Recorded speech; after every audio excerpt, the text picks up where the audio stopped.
that Diana, Princess of Wales, has in fact been killed in that car accident. Interesting. Sounds rather sort of bizarre, but I did go to Diana's coffin the day after I'd written. Most people think they already know how Princess Diana died. A speeding car, a dark Paris tunnel, a storm of paparazzi flashes, a headline that froze the world in place.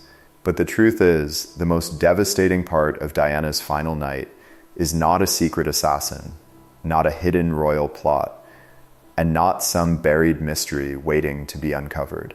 The real horror is far more painful than that. Because when the official investigations stripped away the rumors, what remained was a chain of reckless human failures that ended the life of one of the most loved women on earth. And that is exactly why this story still hurts nearly 3 decades later. By the time August 1997 came to an end, Diana was no longer Her Royal Highness, but she was still one of the most photographed women alive. Her marriage to Prince Charles had collapsed in public. Her every movement was pursued, analyzed, sold, and consumed. And yet, even after divorce, the fascination around her had not faded. If anything, it had become more intense. According to the official British investigation, Diana arrived in Paris on Saturday, 30 August 1997, with Dodi Al-Fayed after spending days together on Mohammed Al-Fayed's yacht in the south of France. They planned to stay only overnight.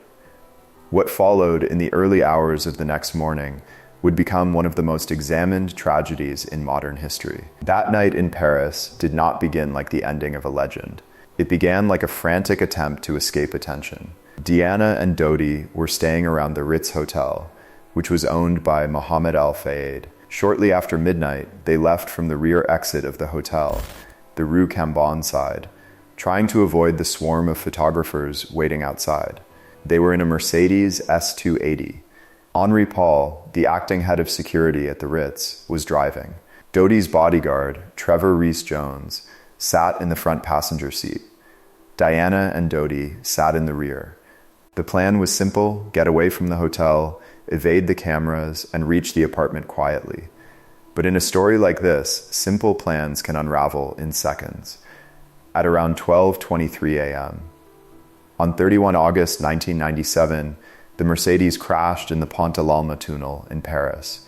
Dodi Al-Fayed and Henri Paul were pronounced dead. Trevor Rees-Jones survived with severe injuries. Diana was still alive after the impact and was taken to the Pidi Salptrier Hospital, where doctors tried to save her. She later died from her injuries. She was just 36 years old. In that instant, the world did not just lose a famous woman. It lost a figure millions had projected hope, pain, glamour, vulnerability, and rebellion onto all at once. The woman the public called the people's princess was gone. The grief that followed was not ordinary grief. It was global shock. It was disbelief on a scale that is almost impossible to recreate now. On 6 September 1997, Diana's funeral was watched by an estimated 5 billion people worldwide. More than 1 million people lined the streets in London to witness the procession. Her coffin passed through a city drowning in flowers, tears, silence, and sorrow. And then, after the cameras and the public mourning, Diana was laid to rest at Althorpe, her family's estate, where visitors today can still walk the grounds to the Princess of Wales Memorial and look out toward the peaceful water that guards her resting place. Even now, the setting feels almost painfully symbolic. A woman who could never escape the world and life, finally protected by distance and privacy in death. But grief did not bring closure. Not really. Because Diana's death happened at the intersection of obsession, celebrity, wealth, royal history, and public distrust. And whenever that happens, rumors rush in to fill the silence. Conspiracy theories exploded. Some claimed she had been murdered. Some said the royal family wanted her silenced. Some insisted the security services had tracked her movements. Others said she was pregnant and that the crash had been planned. Those ideas became so loud, so persistent, and so emotionally charged that British authorities eventually launched Operation Paget, a massive police investigation examining the conspiracy allegations surrounding her death. And that matters, because if we are going to tell this story honestly, then the official findings matter more than the myths. Operation Paget was not a casual review. It was a major investigation into the claims that Diana and Dodi had been murdered in a conspiracy. The report states plainly that its purpose was to assess whether there was any credible evidence that their deaths had been caused by anything other than a tragic road traffic accident. That is important, because this was not just gossip being ignored. The allegations were formally examined. The investigators reviewed witness testimony, French evidence, forensic material, timelines, and countless claims. And what they concluded, again and again, was that there was no credible evidence that British intelligence, Prince Philip, or the royal family orchestrated Diana's death. Operation Paget found no evidence that British authorities were tracking her that weekend, no evidence that intelligence services were involved in the crash, and no evidence that they even knew she was in Paris on that private visit. So if it was not a plot, what was it? In 2008, after hearing months of evidence, the British inquest jury returned a verdict of unlawful killing. That language confused many people at the time, but the core finding was clear. The deaths were caused by the grossly negligent driving of Henri Paul and the grossly negligent driving of the pursuing vehicles. The jury also pointed to the impairment of Henri Paul's judgment through alcohol. In other words, the official finding did not support murder. It supported a tragedy driven by speed, pressure, bad decisions, and a dangerous chase environment. That does not make the outcome smaller. It makes it more horrifying, because it means Diana did not die in some untouchable grand plot. She died because several reckless choices collided in the worst possible way. And the details of those reckless choices are painful. Operation Paget recorded that Henri Paul had significant alcohol in his blood. The investigation also found that none of the occupants were wearing seatbelts at the time of the crash, including Diana. The report states that the seatbelts were generally in working condition, but they were not being used. That one fact has haunted the case for years because it turns the tragedy into something even more unbearable. Not simpler, not cleaner, just more brutal. The difference between life and death can sometimes be a single ordinary decision made in a chaotic moment. And in the case of Diana, the investigation concluded that a seatbelt was one of those ordinary things that could have mattered. Then there is one of the most repeated claims of all, that Diana was pregnant, and that this somehow explains why powerful forces wanted her gone. But Operation Paget examined that too. The report says there was no sign of pregnancy at the post-mortem examination, and that scientific tests on pre-transfusion blood showed no evidence supporting the pregnancy claim. The report also reviewed the allegations around engagement and pregnancy and found that the evidence did not support them in the way conspiracy narratives claimed.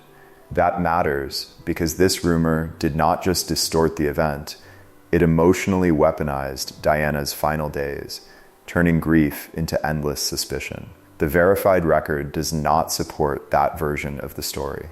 There is another heartbreaking piece to this story that often gets overshadowed by the theories. Diana had been living without routine official royal protection for years. Operation Paget states that, at her own request, official personal protection had been removed in 1994, except when she was on official duty or with people who themselves warranted protection. By the summer of 1997, much of her security on private trips came through arrangements linked to Mohammed Al Fayed's team rather than the permanent royal protection structure she once had. That detail does not prove some alternate ending was guaranteed if things had been different. But it does underline how exposed her life had become. She was one of the most recognizable women in the world, still hunted relentlessly, but no longer shielded by the full machinery that once surrounded her. That is why Diana's death still feels different from other celebrity tragedies. It was not only the loss of a famous person, it was the collapse of an emotional relationship between a public and a woman they felt they knew, even if they did not. Millions saw in Diana what they wanted the monarchy to be: compassionate, modern, visible, wounded, warm. Others saw in her the cost of fame. Others saw a mother trying to protect her sons while being consumed by public life herself. Her death was not just shocking because it happened. It was shocking because it felt like the world had watched the pressure build for years and still failed to stop it. And maybe that is the strongest reason this story still survives. Not because the facts are missing, but because the facts are so tragic that people keep looking for something else. People want a bigger villain because the real answer is too cruel in its simplicity. A speeding car, a driver impaired by alcohol, pursuing vehicles, no seatbelts, a woman who had already lived for years inside a cage made of cameras and expectation. That combination feels too senseless for a life that carried so much emotional weight. But truth does not always arrive in a dramatic shape that satisfies us. Sometimes truth is just the unbearable record of how quickly everything can be lost.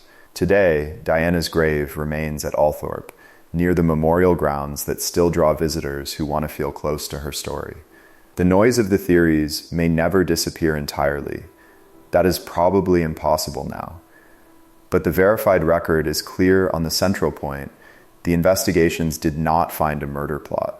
They found a terrible crash shaped by negligence, speed, and pursuit. And perhaps the most emotional way to remember Diana is not to bury her under one more fantasy, but to confront the real tragedy head on. She was 36. She was a mother. She was still searching for a new life. And on one late August night in Paris, the world lost her not to a fairy tale ending, not to some glamorous myth, but to a preventable disaster that still feels impossible to accept. That is the story that still breaks hearts, not because it is hidden, but because it is true.